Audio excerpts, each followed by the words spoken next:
इस वक्त हमारे साथ सुन्नी इत्तेहाद काउंसिल के चेयरमैन राजा फराज कोकन साहब मौजूद हैं। राजा साहब, आज पाकिस्तान एम्बेसी में 23 मार्च के हवाले से फंक्शन था, आप क्या कहेंगे? बिस्मिल्लाहिर्रहमानिर्रहीम। राय साहब, सबसे पहले तो मैं आपका शुक्रिया अदा करता हूँ।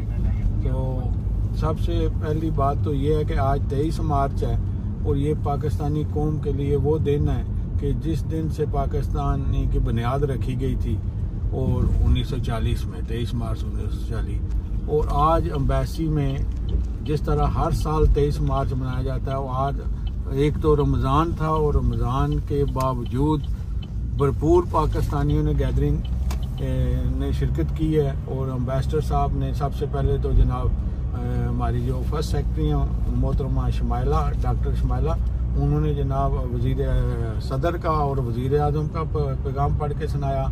और उसके बाद जनाब एम्बेसडर साहब ने यहाँ के बारे में और इस तरह पाकिस्तानी कम्युनिटी को ये बात कही, तफसील से ब्रीफिंग दी कि आप यहाँ के कम्युनिटी में शामिल हों और यहाँ की सियासत में हिस्सा लें। और पाकिस्तान के तल्लुकात जो हैं और पहले से ज़्यादा बेहतर हैं डेनमार्क के, जिस तरह पहले थे अब उस तरह नहीं है। 1 साल से पाकिस्तान के तल्लुकात बेहतरी की तरफ जा रहे हैं। तो उन्होंने कहा जी वो पाकिस्तानी कम्युनिटी के साथ बिल्कुल भरपूर तामन करेंगे। और एक उन्होंने बात जो कही वो बड़ी खुश आइन बात है कि उन्होंने कहा कि राजा गफूर अफजल साहब, जिस तरह आप 25 दिसंबर को प्रोग्राम मनाते हैं यौम कायद, उन्होंने कहा कि इंशाल्लाह अगली दफ़ा वो पाकिस्तानी 25 दिसंबर जो कायद डे है वो आपके साथ बिल्कुल भरपूर तामन करेंगे और पाकिस्तानी एम्बेसी कम्युनिटी फोरम के साथ मिलकर ये प्रोग्राम मनाएगी। ये एक खुश आइन बात है पाकिस्तानियों के लिए। ऐसा प्रोग्राम ऑन द होल तो प्रोग्राम ठीक था जी, बहुत लेकिन अच्छा ये को जो नए स्टेट सेक्रेटरी थे इनकी कुछ समझ नहीं आई, ये कमजोरी नजर आई है। नहीं, ये नए सेक्रेटरी जो है ना बिल्कुल असल में वो नए आए हैं तो उन्हें जरा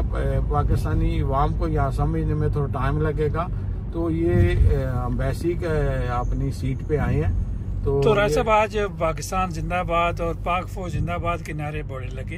देखें जी, पाकिस्तान जिंदाबाद, पाक फौज जिंदाबाद इतने नारे लगने थे। पाकिस्तान है तो हम हैं, पाकिस्तानी फौज है तो हम हैं। अगर पाकिस्तानी फौज कमज़ोर होगी तो ये समझें आपका डिफेंस कमज़ोर होगा और आपके ऊपर हर मुल्क चढ़ दौड़ेगा।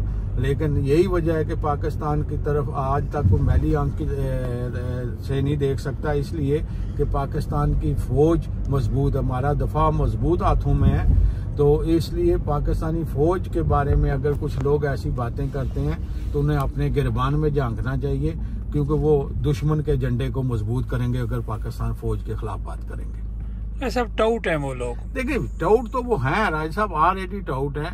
आपको पता है कि ऐसे टाउट हैं जो ये राह के हाथों में कुछ लोग खेलते हैं, कुछ बाकी जो एजेंसी हैं दूसरे मुल्कों की जो पाकिस्तान को नहीं देखना चाहते। और सबसे ज्यादा जो राय साहब बात है वो ये है कि पाकिस्तानी फौज का या पाकिस्तानी मुल्क का जो एटमी प्रोग्राम है ये दूसरे गैर ममालिक जो है हमारे खिलाफ उनके आंखों में खटकता है। इस वजह से वो चाहते हैं कि किसी तरह इंतशार पैदा हो।